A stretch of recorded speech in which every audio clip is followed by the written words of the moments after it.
Family helps family, my mom said as she admitted using my $60,000 college fund for my sister's fertility treatments. I said one word back, refund. Then I sued them all. You are welcome, and if you are just joining us, do well to subscribe, like and comment for more amazing stories. Let's dive in. The baby shower decorations cost more than my textbooks. I noticed that first. The balloon arch in rose gold, the custom cake with edible flowers, the gift bag stuffed with luxury skincare. My sister Nicole glowed in the center of it all, one hand resting on her pregnant belly, like she was cradling the world's most precious secret. Isn't she radiant? Mom whispered, squeezing my shoulder. After everything she went through. 3 rounds of IVF. 18 months of treatments.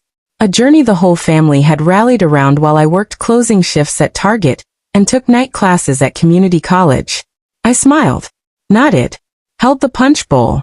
Erika, honey, can you start passing out the favors? Mom didn't wait for my answer. She was already moving toward Nicole, camera ready, tears of joy already forming. I was good at this, being the helpful one, the understanding sister, the daughter who didn't need the spotlight because Nicole needed it more. I handed out the little bags. Listened to Nicole's friends squeal over the nursery photos on her phone. The designer crib. The custom glider. The wallpaper that cost $600. My student loan payment was $300 a month. This must have cost a fortune, someone said, scrolling through the photos. Nicole laughed, that perfect, grateful laugh. Mom and Dad have been so generous. We couldn't have done any of this without them. I felt something shift in my chest. Small. Sharp. After the gifts, after the cake, after Nicole had opened her third luxury stroller, I found Mom in the kitchen arranging leftovers. Nicole's nursery is beautiful, I said carefully. Isn't it? Mom beamed. She has such good taste. Must have been expensive. The IVF too. Mom's hands stilled over the Tupperware. Well, yes. But family helps family. I leaned against the counter. Kept my voice light. I was thinking about transferring to state next year. Finish my degree there instead of community college. I wanted to check. What's left in my college fund? You set one up when I was little, right? The kitchen got very quiet. Mom didn't look at me. She sealed the container with careful precision. Erika, sweetie. About that. My heart started beating faster. We needed to make some decisions. Nicole was going through so much, and the treatments, they're not covered by insurance. We talked about it and... Mom, where's my college fund? She finally met my eyes. Her face arranged itself into gentle reasonableness. The expression she used when she was about to ask me to understand something I shouldn't have to. We used it for Nicole's IVF, honey. All 3 rounds. It was the right thing to do. Family helps family, and you're doing fine with community college. You've always been so independent. Nicole needed this more.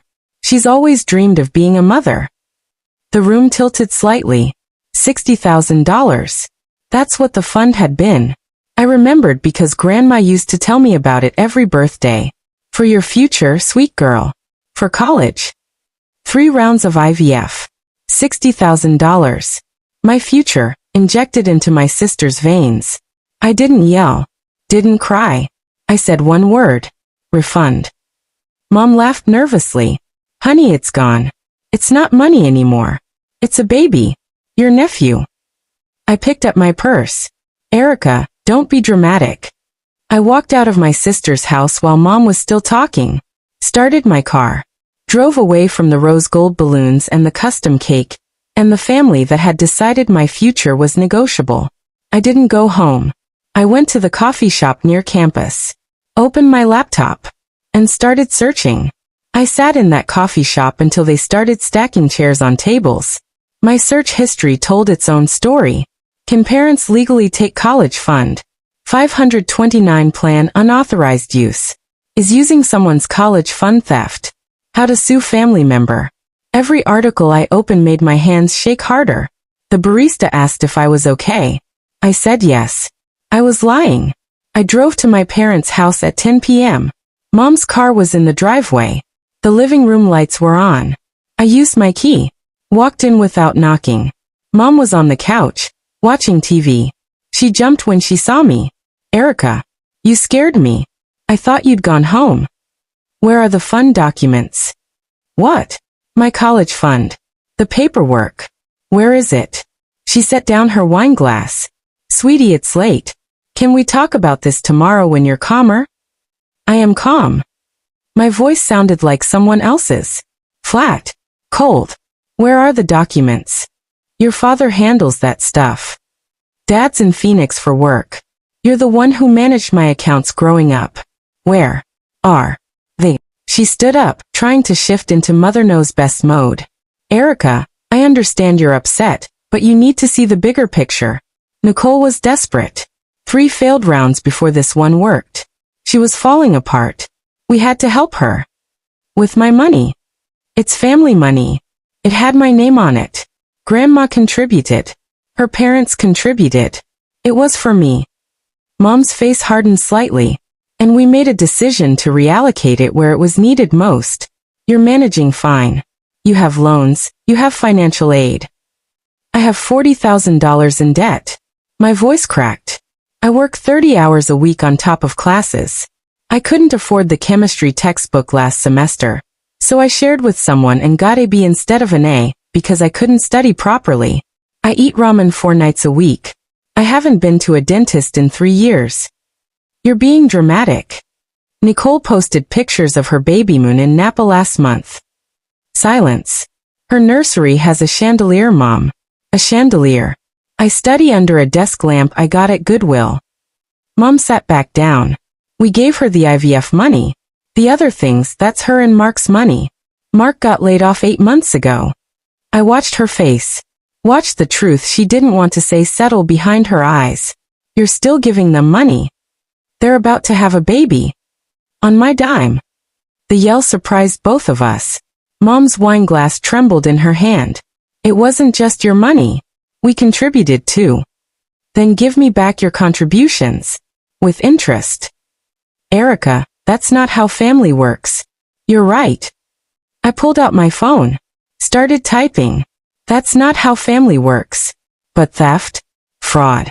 That's exactly how those work. You wouldn't. I looked up from my phone. Wouldn't what? Get back the money you stole? Watch me.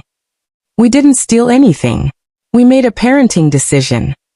I was 18 when that fund matured into my name. Legal adult. You took money that wasn't yours and gave it to someone else without my knowledge or consent. That's called theft, Mom. And if you use my social security number for anything, that's identity theft. Her face went pale. We would never. Where's the paperwork? She didn't move. I walked past her, down the hall to Dad's office. Started opening file cabinets. Erika, stop. I found it in the 3rd drawer. A folder labeled college, E&N. Inside, statements from the 529 plan. My name. Contributions from grandparents, my parents, birthday checks that were supposed to be deposited for college. Final balance in 2019, $62,847. Withdrawal authorization 2020, $25,000. Reason: educational expenses, fertility treatments. Another withdrawal, 2021, $20,000. Same reason. Final withdrawal, 2022, $17,847. Medical necessity, family health care. Every single authorization signature. My mother's. Not mine. I was the account beneficiary. She was the custodian until I turned 25. I pulled out my phone. Started taking pictures. Erika, please. I found something else. A loan document. Parent plus loan in the amount of $30,000. Borrower. Cosigner. My mother. Purpose. Educational expenses. Disbursement date. 2021. I'd never seen this document before in my life. What is this? Mom's hands twisted together. We needed it for Nicole's wedding. You took out a loan in my name. It's a Parent Plus loan. With MY credit. That I've been paying on without even knowing it existed. My voice echoed off the walls. Mom started crying. You don't understand what it's like. Nicole wanted to be a mother so badly. It was destroying her. Every negative test, every failed cycle, she'd call me sobbing. What was I supposed to do? Watch my daughter suffer. You have 2 daughters. And you're fine. You're strong, you're independent. You don't need us the way she does. I needed that money. I needed parents who didn't steal from me to fund my sister's life. It's not stealing when it's family. Yes, it is. I gathered every document in the folder, held it against my chest. I want it back. Every cent. With interest. We don't have it. Then get it. I walked toward the door. Mom followed, still crying, still explaining. Erika, please. Think about what you're doing. Nicole just had a baby. This will destroy her. I stopped. Turned. What about what this did to me? She didn't have an answer. I left. Drove to my apartment. Laid all the documents on my kitchen table.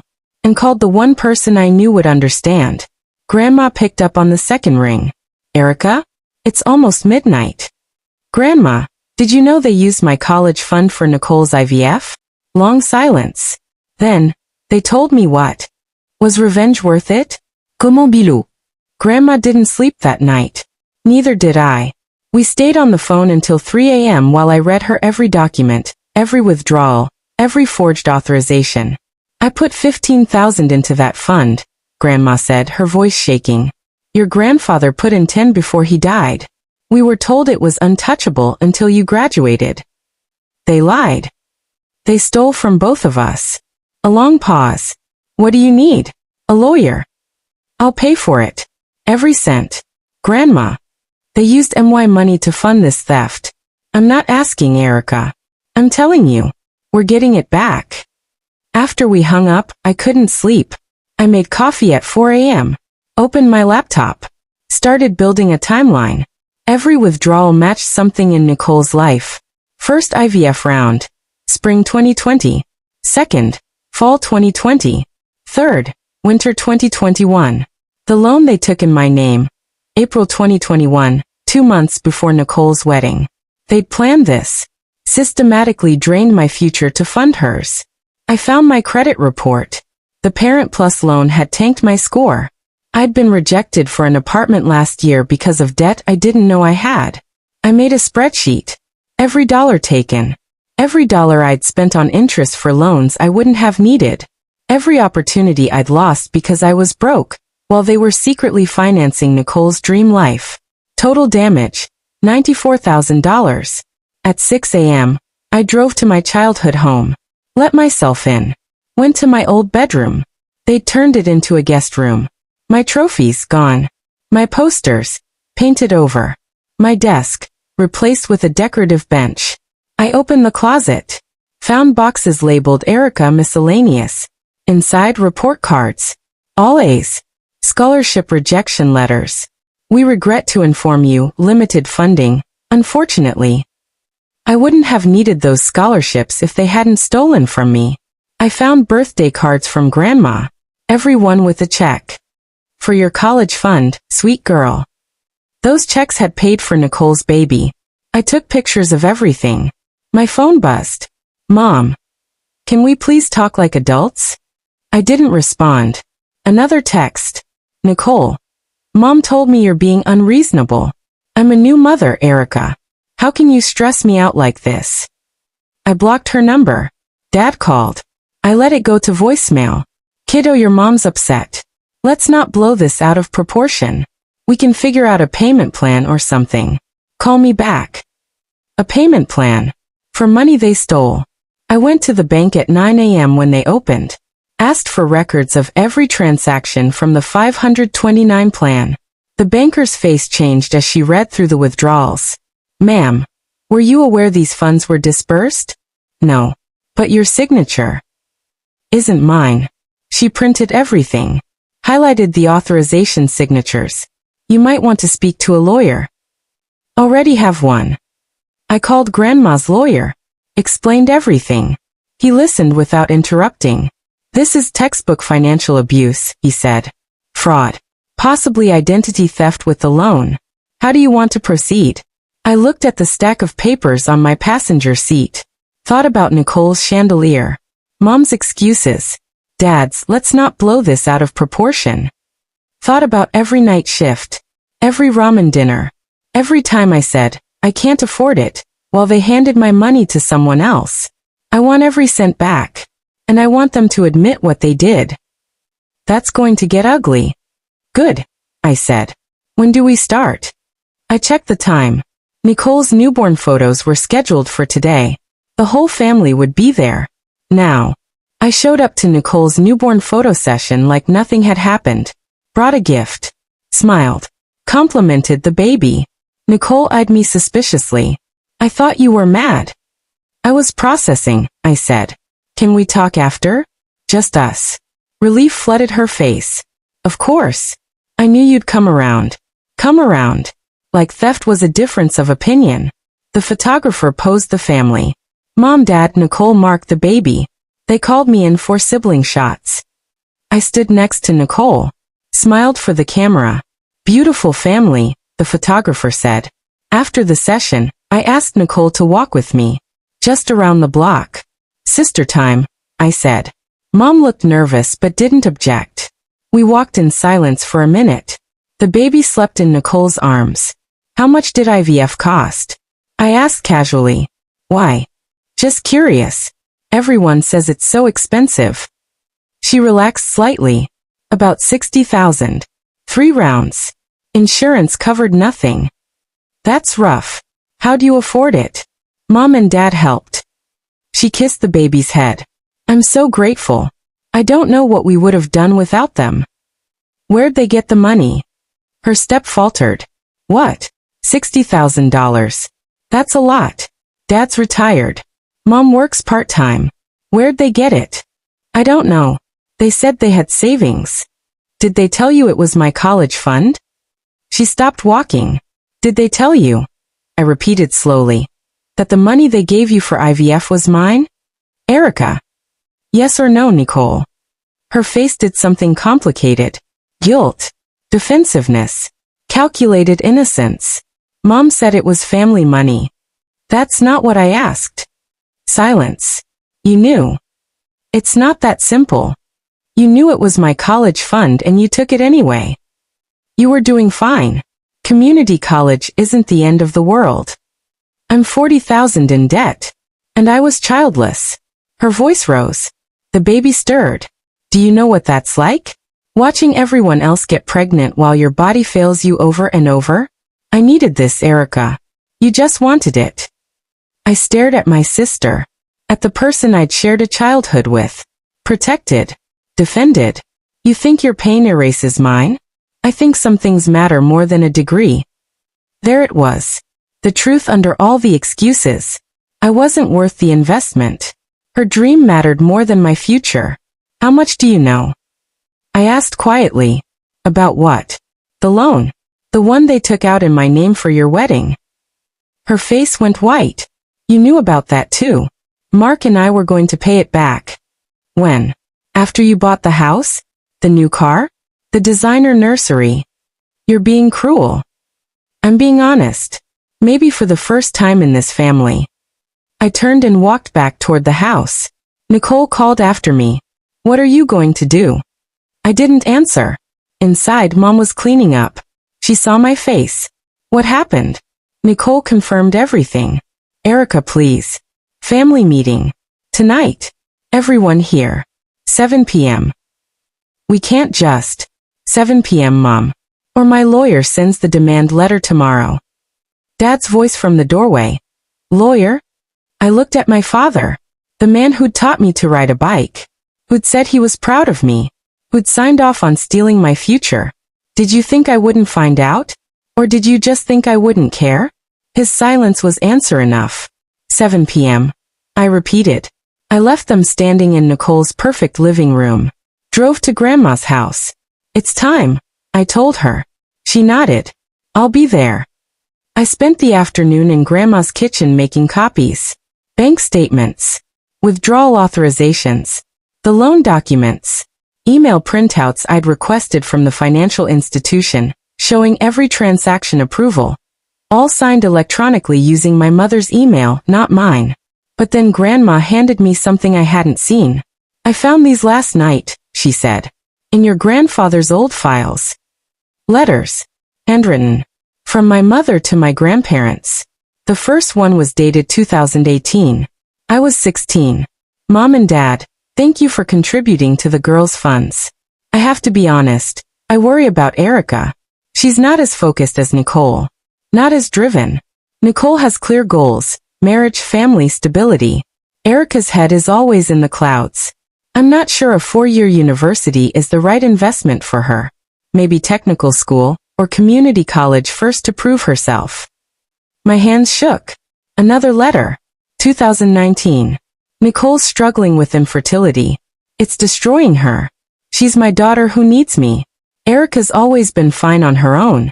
She doesn't need us the same way. I'm thinking of redirecting some resources toward Nicole's treatments when the time comes. Family takes care of family and Nicole's suffering. There was a reply from Grandpa. His handwriting. Claire, those funds are designated for education. Both girls. That was the agreement. Erika is just as deserving as Nicole. Mom's response, dated 2 months later. Dad, you don't see Erika daily like I do. Trust me, she's not college material like we hoped. Nicole needs this money for something that actually matters. A grandchild for you. A purpose for her. Erika will find her way without it. She always does. Not college material. I read it 3 times. Grandma's voice cracked. Your grandfather fought her on it. That's why she waited until after he died to take the money. I found the dates. Grandpa died January 2020. First withdrawal, March 2020. She'd waited until the person who'd protected me was gone. There's more, Grandma said quietly. She showed me texts. A group chat I'd never been part of. Mom, Dad, Nicole, Mark. Mom. Erika's asking about the fund. I told her. She's upset but she'll come around. She always does. Nicole. What if she doesn't? Mom.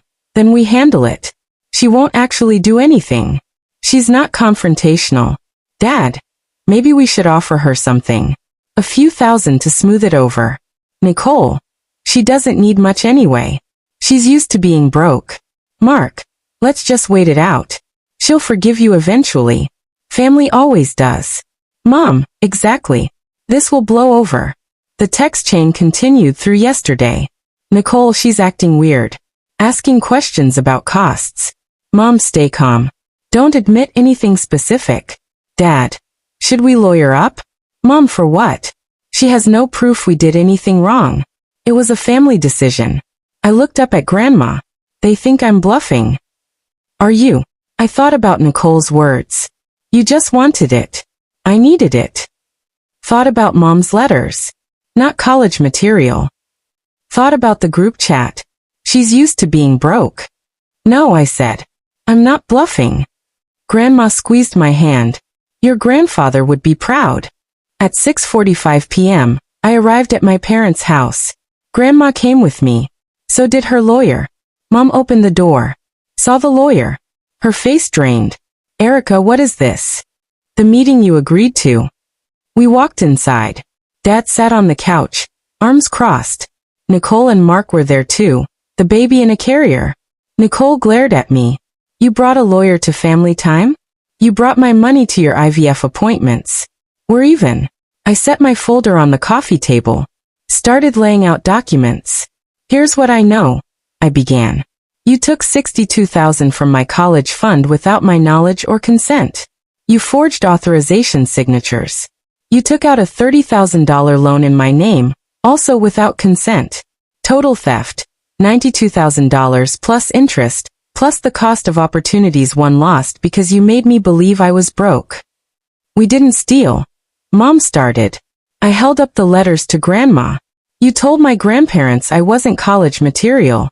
You said I didn't matter as much as Nicole's baby dreams. You waited until Grandpa died because you knew he'd stop you. Mom's mouth opened. Nothing came out. I pulled out my phone. Read from the group chat. She's used to being broke. She'll forgive us. She's not confrontational. Nicole's face went red.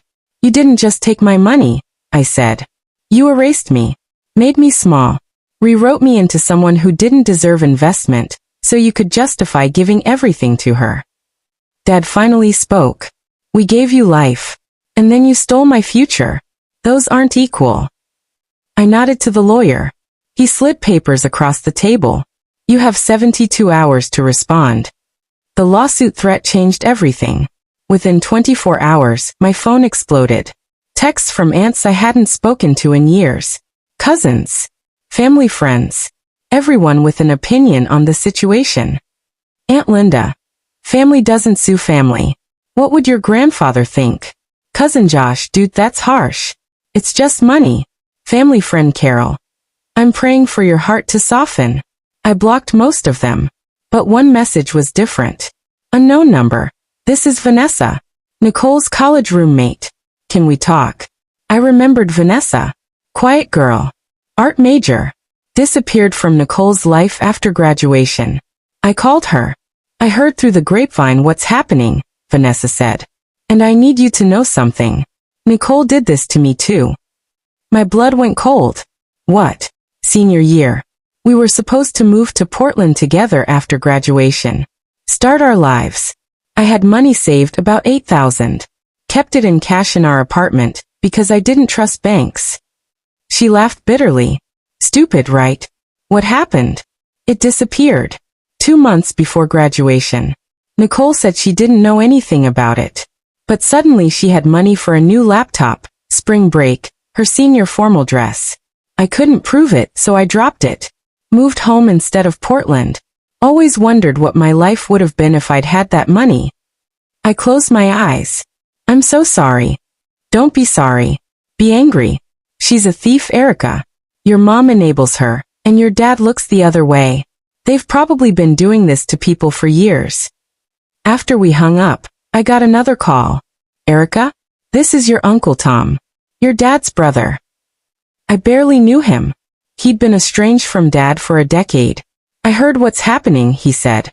And I want you to know, your dad did the same thing to me. 20 years ago, our mother left us each $50,000 when she died. Your dad was executor. Told me the estate was in debt. Gave me $10,000, said that's all there was. But I found out years later he kept my $40,000. Used it as a down payment on your childhood home. I hired a lawyer, but couldn't afford to fight him. Eventually gave up. His voice hardened. Don't give up, Erika. Make them pay. I sat there, phone in hand, realizing my family's betrayal wasn't a one-time thing. It was a pattern. A system. Take from the people who won't fight back. Gaslight them. Isolate them. Move on. Grandma called that afternoon. I've been making calls, she said. Talk to the bank. They're willing to testify the signatures don't match. Also talk to my financial advisor. He says we have a solid case for fraud and breach of fiduciary duty. Grandma, this is going to get ugly. It's already ugly, honey. We're just making it visible. That evening, someone knocked on my apartment door. I looked through the peephole. Mark. Nicole's husband. I opened the door but didn't invite him in. I need to talk to you, he said. He looked exhausted. Without Nicole. Why? Because she's falling apart and I need you to understand something.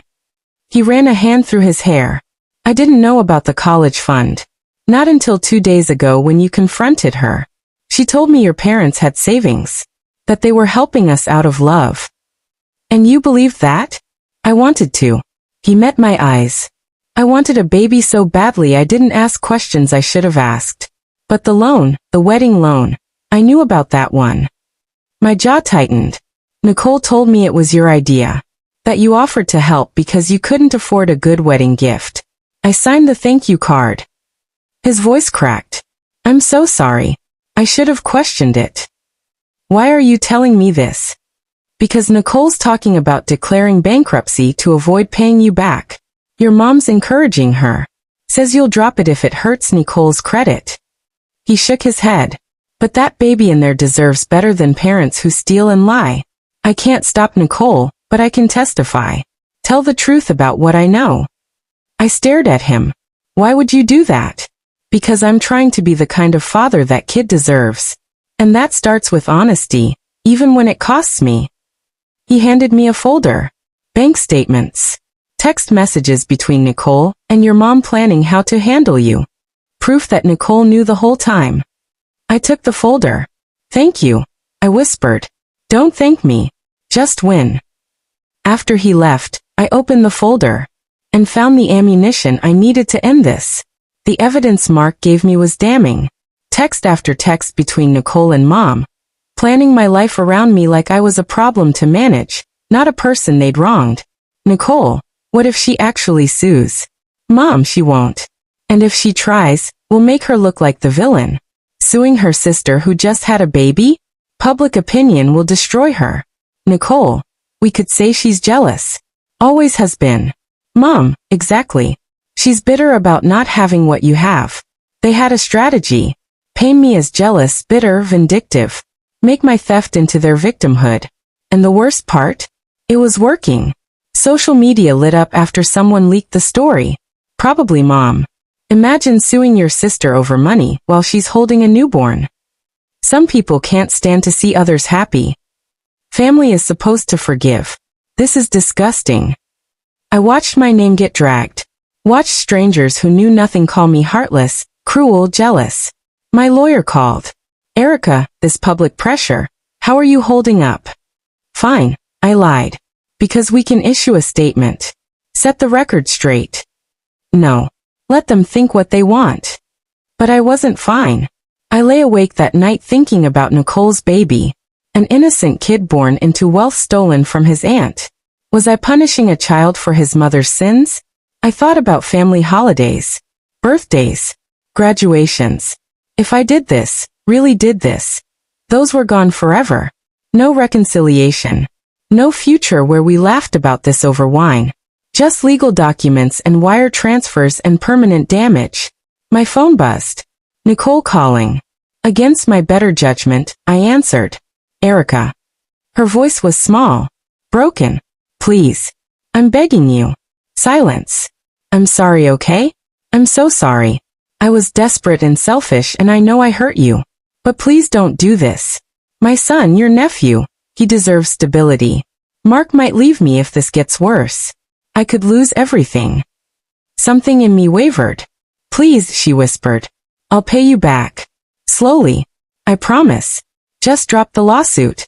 Let's handle this privately. As sisters. I closed my eyes. Thought about all the years she got everything. The attention. The support. The money. While I got the leftovers and learned to call it enough. How much can you pay? I asked. $500 a month? Maybe more later when Mark's business picks up. That's $6,000 a year. It would take 15 years to repay me. I know it's not ideal. I'd be 40 before I was made whole, Nicole. 40. But we'd still be sisters. Would we? Or would I just be the person she owed? The reminder of her theft? The aunt her son would learn to resent because his childhood was smaller to pay for his mother's mistakes? Let me think about it, I said. Really? Hope flooded her voice. Thank you. Thank you so much. I hung up. Sat in the dark. Pulled up my bank account. $847. Rent was due in 5 days. Pulled up Nicole's Instagram. New photos of the nursery. The baby in designer clothes. Blessed beyond measure in the caption. I looked at Mark's evidence folder again. Found a text I'd missed the first time. Nicole to Mom. If we drag this out long enough, she'll give up. She always does. She doesn't have the energy to fight us and work full-time and go to school. She'll break eventually. Mom, exactly. We just need to outlast her. I read it again. We just need to outlast her. They were betting I'd crumble. That poverty and exhaustion and isolation would do what their apologies couldn't. They were betting I'd choose peace over justice because I always had before. I opened my email. Typed a message to my lawyer. Proceed with the lawsuit. Full amount. No settlement offers. And add Mark as a witness. My finger hovered over send. I thought about the baby. About family dinners I'd never attend. About becoming the villain in my own family story. Then I thought about 18-year-old me, opening scholarship rejections because I couldn't afford application fees. Thought about 20-year-old me, working Black Friday shifts while Nicole honeymooned in Bali. Thought about the version of myself I could have been if they hadn't decided I was worth less. I hit send. My phone rang immediately. Nicole. I let it ring. Then I blocked her number. Blocked Mom's. Blocked Dad's. And for the first time in my life, I chose myself. Even though it felt like betrayal. Even though it hurt. The court date arrived on a gray Tuesday in March. I wore the one professional outfit I owned. Thrifted blazer, Target blouse, pants I'd had since high school. My lawyer wore a suit that cost more than my rent. Grandma sat behind me. Uncle Tom flew in from Nevada. Vanessa drove 4 hours to be there. My family sat on the other side. Mom in pearls. Dad in his retirement blazer. Nicole holding the baby like a shield. The mediator, a woman in her 60s with tired eyes, reviewed the case file. This is highly irregular, she said. Family financial disputes rarely make it this far. That's because most families don't commit fraud, my lawyer replied. Mom's lawyer stood. Your Honor, this is a misunderstanding between parents and their adult daughter. My clients made financial decisions they believed were in the family's best interest. They forged her signature, my lawyer interrupted. Took out loans in her name. Demonstrably lied to family members about fund allocation. This isn't a misunderstanding. It's systematic theft. The mediator turned to me. Ms. Erika, what outcome are you seeking? I stood. My legs shook. Full restitution. $92,000 plus interest and legal fees. Public acknowledgement of what they did. And removal from any financial decisions involving my future nieces or nephews. Nicole gasped. You'd take money from your nephew's future? I looked at her directly. You already took it from mine. Ms. Erika, the mediator said, would you accept a payment plan? No. They have assets. A house with equity. Retirement accounts. Nicole has a trust from her husband's family. They can liquidate or take loans against their assets like they forced me to do. That would destroy our retirement, Dad started. You destroyed my 20s, I said. We're even. Mom stood, tears streaming. How can you be so cruel? We raised you. Loved you. Made mistakes, yes, but we're still your family. You were my family when it benefited you. I was an ATM when it benefited you. The mediator held up a hand. Let's hear from the witnesses. Mark testified first. Factual. Presented the text messages. Explained how Nicole had lied to him about the loan's origin. Vanessa testified about the stolen $8,000. Uncle Tom testified about Dad's pattern of financial manipulation. Grandma testified last. Her voice never wavered. My daughter learned long ago that she could take what she wanted if she made the victim feel guilty for wanting it back. I enabled that by staying silent when she manipulated her sister out of inheritance. I won't be silent anymore. Mom sobbed into her hands. The mediator took a 30-minute recess. When she returned, her face was set. I'm recommending the court side with the plaintiff. Full restitution within 90 days or asset seizure. Additionally, a restraining order preventing the defendants from accessing any accounts or trusts involving the plaintiff or minor children without third-party oversight. Dad's face went purple. 90 days? That's impossible. Then you'll lose your house, the mediator said simply. You have assets. Liquidate them. Should have thought about that before committing fraud. Nicole screamed. Actually screamed. You're destroying us. I met her eyes. No, I said quietly. I'm finally putting myself back together. The gavel fell. I walked out of that courtroom with my head high. And I didn't look back. The money arrived in 2 payments. First, $50,000 from the equity line on my parents' house. Second, $47,000 from Nicole's trust fund, released early with penalties she had to pay.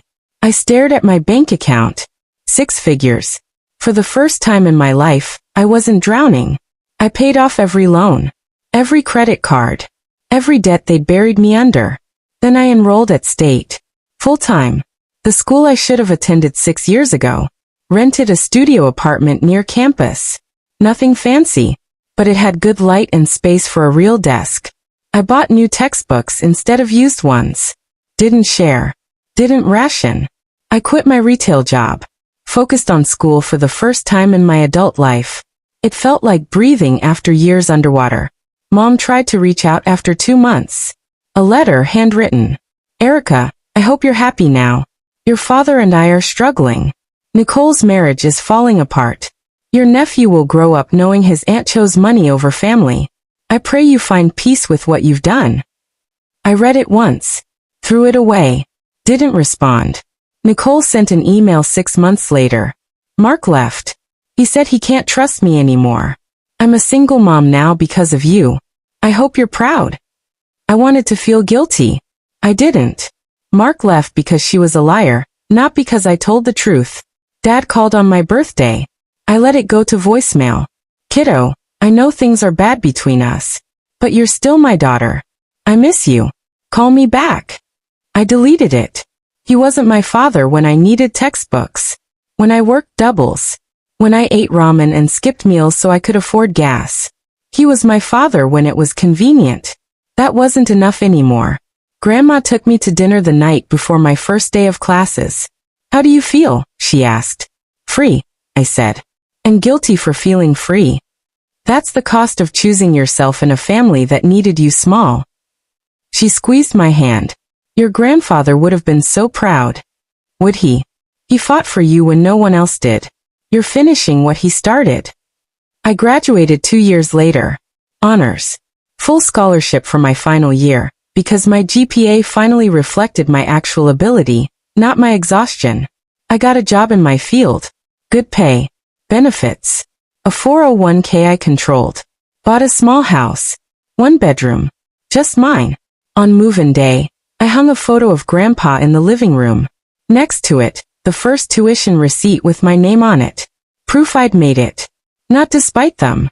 Because I refused to let them stop me. I saw Nicole once by accident at a grocery store. She was thinner. Tired. The baby, now a toddler, clung to her leg. Our eyes met across the produce section. She opened her mouth. I shook my head. Kept walking. Some bridges aren't meant to be rebuilt. People ask sometimes if I regret it. Going nuclear. Destroying my family. I don't. They destroyed me first, slowly, quietly, with smiles and excuses and the expectation that I'd just accept it. I simply refused to disappear. Late at night, sometimes I think about alternate timelines. One where I accepted Nicole's payment plan. Where I stayed small. Where I chose peace over justice. In that timeline, I'm still working retail. Still in debt. Still believing I'm worth less. In this timeline, I'm whole. Alone, yes. But whole. I got a message last month from Vanessa. I'm in Portland. Finally. Using the settlement money from my own case against Nicole. You inspired me to file. Thank you for showing me it's okay to fight back. And one from Uncle Tom. Reopen my case against your dad. Statute of limitations had an exception I didn't know about. Thank you for reminding me I deserved better. I didn't just save myself. I showed others they could save themselves too. On the anniversary of the baby shower. The day Mom told me they used my future for Nicole's dream. I do something small. I transfer money into a college fund. For me. For the version of 18-year-old Erika, who deserved protection and got theft instead. I'm 28 now. I'll never get those years back. But I got myself back. And that's worth everything.